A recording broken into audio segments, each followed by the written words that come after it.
बिस्मिल्लाहिर्रहमानिर्रहीम अस्सलाम वालेकुम। हेलो फ्रेंड्स, उम्मीद करती हूँ कि आप सब लोग खैरियत से होंगे।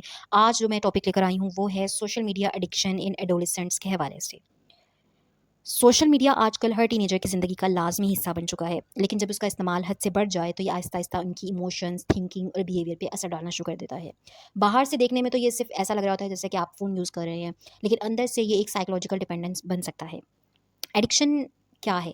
एडिक्शन वो कंडीशन है जब एक टीनेजर अपने फ़ोन को कंट्रोल नहीं कर पाता, चाहे वो चाह भी रहा हो, क्योंकि कमेंट्स, लाइक्स और नोटिफ़िकेशंस उसके दिमाग में एक केमिकल रिलीज़ करते हैं जिसको डोपामाइन कहते हैं, और कुछ वक़्त बाद ब्रेन उन्हीं डिजिटल रिवॉर्ड्स का आदी हो जाता है। इससे उन्हें हर वक़्त ऑनलाइन रहने की क्रेविंग्स रहती हैं।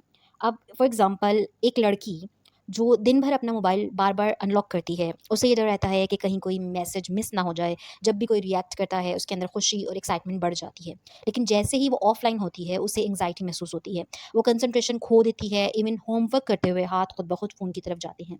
ये साइन है कि उसका ब्रेन अब इमोशनल कम्फ़र्ट भी ऑनलाइन से ले रहा है।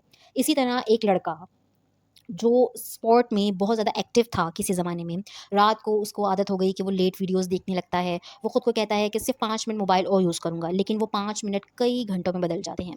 सुबह वो जब उठता है, वो अपनी स्पोर्ट की प्रैक्टिस करना भूल जाता है, उससे नहीं हो पाती है।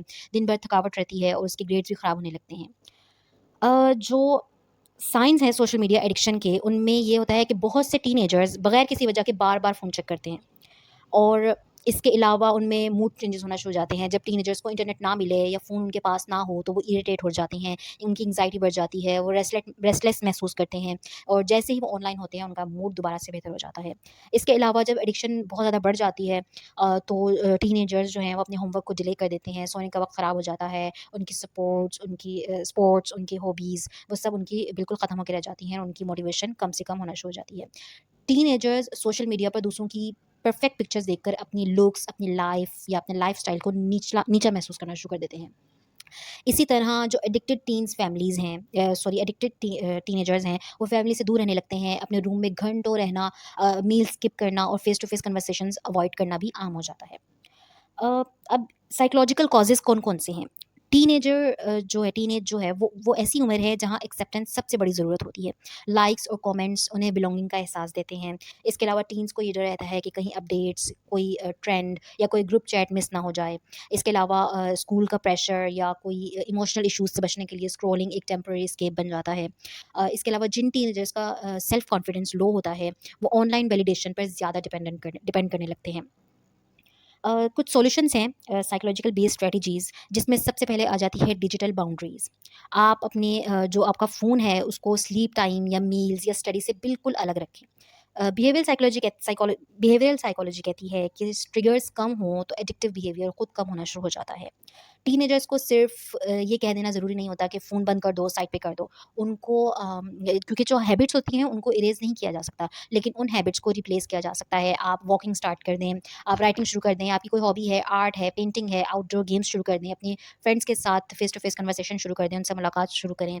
इसके अलावा टीनेजर्स को सिखाएँ कि आप जब भी अकेले हों, बोर हो रहे हों या स्ट्रेस फ़ील करें तो फ़ौरन फ़ोन ना उठाएँ, बल्कि उसकी जगह डीप ब्रीथिंग, स्ट्रेचिंग या माइंडफुल पॉज़ लेना शुरू कर दें। इसके अलावा स्क्रीन फ्री ज़ोन्स होने चाहिए, आपका स्टडी एरिया या बेडरूम या फिर आपका जो डाइनिंग टेबल है वहाँ पर आपको फ़ोन फ्री होना है। एनवायरमेंटल साइकोलॉजी कहती है कि सराउंडिंग चेंज होने से बिहेवियर भी चेंज हो जाता है। इसके अलावा कुछ माइंडफुल टेक्निक्स हैं जो आप एडमिनिस्टर कर सकते हैं और अपनी इस एडिक्शन से बच सकते हैं। कुछ साइकोलॉजिकल थेरेपीज़ हैं जिसमें सबसे पहले सीबीटी आ जाती है, कॉग्निटिव बिहेवियरल थेरेपी। ये मैं बहुत दफ़ा इसका ज़िक्र कर चुकी हूँ अपनी पुरानी वीडियोज़ में। इसके अलावा फैमिली थेरेपी है, कम्युनिकेशन बेहतर होती है, उससे मिसअंडरस्टैंडिंग्स कम हो जाती हैं और टीनेजर्स जो हैं वो इमोशनल सपोर्ट महसूस करते हैं। इसके अलावा हैबिट रिवर्सल हो सकती है। इसमें टीनेजर्स जो हैं वो ट्रिगर्स आइडेंटिफ़ाई करते हैं और अपनी हेल्थियर एक्शंस प्रैक्टिस करते हैं। इसके अलावा मोटिवेशनल इंटरव्यूइंग है, इसमें टीनेजर्स को अपनी मर्ज़ी से चेंज करने के लिए तैयार करते हैं कि उनको कोई प्रेशर प्रेशर ना दें, बल्कि वो उनको इस तरह तैयार करें कि वो अपनी मर्ज़ी से विलिंगली जो है वो इसमें पार्टिसिपेट करें। इसके अलावा कुछ हेल्दी डिजिटल हैबिट्स हैं, जैसे कि जिसमें आ जाता है सोशल मीडिया के लिए ख़ास वक़्त मुकर्रर करना, या अपनी नाइट टाइम स्क्रॉलिंग बंद कर दें या नोटिफ़िकेशंस ऑफ कर दें, या हॉबीज़ आप उस पे ध्यान दें, अपनी हॉबीज़ पे। इसके अलावा रियल लाइफ़ फ्रेंडशिप्स को जो है वो अपना अवेल करना शुरू करें। इसके अलावा ग्रैटिट्यूड जर्नलिंग बहुत इंपॉर्टेंट है, जिससे कंपैरिज़न कम हो जाती है। ब्रीफ सा आपको इसमें एक्सप्लेन किया है। इस टॉपिक पे मैंने बहुत ही डिटेल में एक आर्टिकल लिखा है। अगर आप लोगों को चेक करना है, अगर आप लोगों को आर्टिकल पढ़ना है, तो मैं इसका लिंक डिस्क्रिप्शन बॉक्स में दूँगी। आप जाएँ, आप उसको चेक आउट करें, आपको बहुत हेल्पफुल रहेगा। कोई क्वेश्चन इसके हवाले से या फिर आपको कोई स्पेशल आपकी फ़रमाइश है, कोई किसी आप चाहते हैं कि मैं किसी ख़ास टॉपिक पे लिखूँ, तो आप प्लीज़ मुझे कमेंट सेक्शन में ज़रूर बताइए। और अभी तक के लिए इतना ही। मिलते हैं नेक्स्ट वीडियो में। अल्लाह हाफ़िज़।